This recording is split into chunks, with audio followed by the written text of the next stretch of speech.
بسم اللہ الرحمن الرحیم۔ بسم اللہ الرحمن الرحیم۔ آج ہم سے یہ سوال پوچھا جاتا ہے کہ شیعہ تراویح کیوں نہیں پڑھتے؟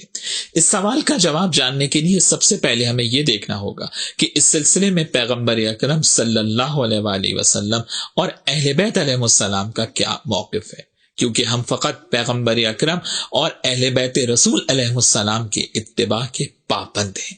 تراویح کہتے کسے ہیں؟ آج کی عام اصطلاح میں ماہ رمضان المبارک کی راتوں میں نوافل کو جماعت سے ادا کرنا تراویح کہلاتا ہے۔ شیعہ تراویح اس لیے نہیں پڑھتے کیونکہ زمانے رسول میں ایسی کسی نماز کا کوئی تصور موجود نہیں ہے۔ رسول اللہ نے اپنی حیات طیبہ میں کبھی نوافل کو جماعت سے ادا نہیں کیا، اور یہ شیعہ سنی کتابوں میں موجود ہے۔ لیکن یہ واضح رہے کہ نوافل ہوں، مستحب نمازیں ہیں، اسے آپ قیام اللیل کہیں، تہجد کی نماز ہے، ان سب کا فرادہ پڑھنا اور بالخصوص ماہ رمضان المبارک میں پڑھنا انتہائی فضیلت ہے اور ثواب رکھتا ہے، اور اس میں تعداد کی بھی کوئی قید نہیں ہے، جس کی جتنی استطاعت ہو اتنا وہ ادا کر سکتا ہے۔ اہل بیت رسول نے تو رمضان المبارک میں 100 رکعت تک نوافل پڑھنے کی روایت ان سے موجود ہے کہ جس کو 30 دنوں میں تقسیم کر کے پڑھا جاتا ہے۔ مگر یہ یاد رہے کہ انہی نوافل کو جماعت سے پڑھنا بدعت ہے۔ بدعت کہتے کسے ہیں؟ بدعت کی تعریف ہے ادخال ما لیس من الدین فی الدین، جو چیز دین میں نہیں ہے اسے دین میں داخل کرنا بدعت کہلاتا ہے۔ یہ بات بھی جاننا ضروری ہے کہ بدعت کا تعلق عصر جدید کی نئی ایجادات اور اس کے تقاضوں سے قطعا نہیں ہے، بلکہ بدعت سے مراد دین اور شریعت میں ایسی بات شامل کرنا ہے جو دین اور شریعت کا جز نہ ہو۔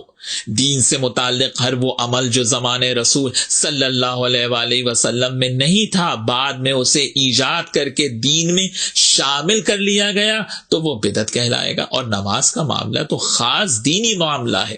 آج میں پہلے مکتب اہل بیت کی کتابوں کے حوالے یہاں پہ دینا چاہتا ہوں۔ مستدرک الوسائل میں ملا حسین نوری نے امام جعفر صادق علیہ السلام کا قول نقل کیا کہ امام صادق علیہ السلام ارشاد فرماتے ہیں کہ میرے جد رسول اللہ صلی اللہ علیہ وآلہ وسلم نے ارشاد فرمایا کہ اے لوگوں، نوافل کو رمضان اور غیر رمضان میں جماعت سے ادا نہ کرو۔ بہار الانوار میں علامہ مجلسی نے امام صادق علیہ السلام کا قول نقل کیا کہ امام نے ارشاد فرمایا کہ رمضان کے دن کا روزہ واجب ہے، اور رمضان کی رات میں نوافل کو جماعت سے پڑھنا بدعت ہے۔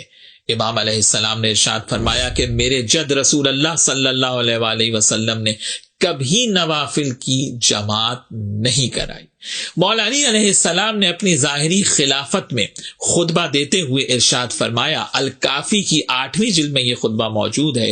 امام ارشاد فرماتے ہیں کہ واللہ لقد امرت الناس ان لا یجتمعوا فی شہر رمضان الا فی فریضۃ وعلمتموہم ان اجتماعہم فی النوافل بدعہ۔ مولا علی نے فرمایا کہ یاد رکھو کہ نماز واجب کے علاوہ کسی مستحب نماز کو جماعت سے ادا نہیں کیا جائے گا، اور نوافل کو جماعت سے ادا کرنا بدعت ہے۔ مولا علی علیہ السلام نے جو حق بات تھی سیرت رسول کے مطابق وہ لوگوں کو بتا دی۔ کیا باب مدینۃ العلم سے زیادہ بھی کوئی سیرت رسول اور سنت رسول کو جانتا تھا؟ مگر مولا علی نے کسی پر زبردستی نہیں کی، کسی کو زبردستی نہیں روکا۔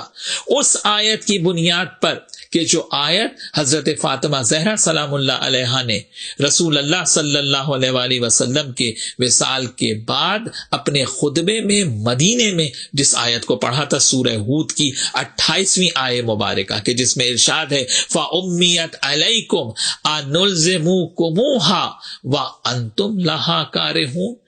کیا اب تمہاری زبردستی ہدایت کی جائے گی جبکہ تم اس ہدایت سے نفرت کیے جا رہے ہو؟ اور یہ جو کچھ میں عرض کر رہا ہوں یہ صرف شیعہ کتب میں نہیں بلکہ اہل سنت کی سب سے معتبر کتاب صحیح بخاری میں بھی موجود ہے۔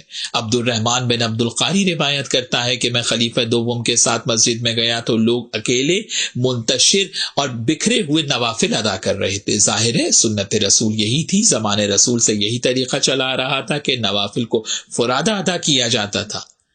کہتا ہے کہ خلیفہ دوم نے ایک قاری کے پیچھے سب کو جمع کیا اور ان کی جماعت بنوا دی، اور جو جملہ کہا ہے وہ معروف جملہ ہے کہ نعم البدعۃ ھذہ۔ خلیفہ دوم نے اسے بدعت کہہ کر بتا دیا کہ یہ سنت رسول نہیں ہے، اور یہ میں نہیں کہہ رہا ہوں۔ صحیح بخاری کی شرح عمدۃ القاری شرح صحیح بخاری کے میں بدر الدین عینی نے اس کو لکھا ہے۔ وہ لکھتے ہیں کہ خلیفہ نے اسے بدعت اس لیے قرار دیا کیونکہ یہ رسول اللہ کی سنت نہیں ہے اور نہ ہی کبھی پیغمبر نے نوافل کو جماعت سے ادا کیا۔ تو جناب بدعت تو بدعت ہے، اب آپ بعد میں اس کی جو بھی تعویلات کریں۔ اور اس کے بعد بدر الدین عینی نے عجیب جملہ لکھا کہ خلیفہ دوم نے تراویح کی جماعت بنوائی اور خود خلیفہ دوم نے کبھی جماعت سے تراویح نہیں پڑھی۔ اور خالی یہ شرح صحیح بخاری نہیں، اہل سنت کی دیگر کتب کے اندر بھی موجود ہے۔ اس کے بعد فتح الباری شرح صحیح البخاری میں ابن حجر عسقلانی نے اس کو لکھا ہے کہ پیغمبر اکرم کے زمانے میں نوافل فرادہ ادا کیے جاتے تھے۔ اس کے بعد ارشاد الساری لشرح صحیح البخاری میں شہاب الدین قسطلانی نے بھی اس کو لکھا ہے کہ رسول اللہ صلی اللہ علیہ وآلہ وسلم نے کبھی تراویح کی جماعت جو ہے وہ نہیں کرائی۔ اور صحیح مسلم میں بھی خلیفہ دوم کی روایت موجود ہے، اور اس روایت کے ذیل میں امام نبوی لکھتے ہیں کہ محدثین کی یہ رائے ہے کہ نوافل کا گھر میں فرادہ انجام دینا افضل ہے۔ تو میں یہی کہوں گا کہ ماہ رمضان المبارک میں نوافل کو ادا کریں، مستحب نمازیں ہیں، قیام اللیل کریں، لیکن ایسے انجام دیں جو رسول اللہ صلی اللہ علیہ وآلہ وسلم کی سنت کے عین مطابق ہو۔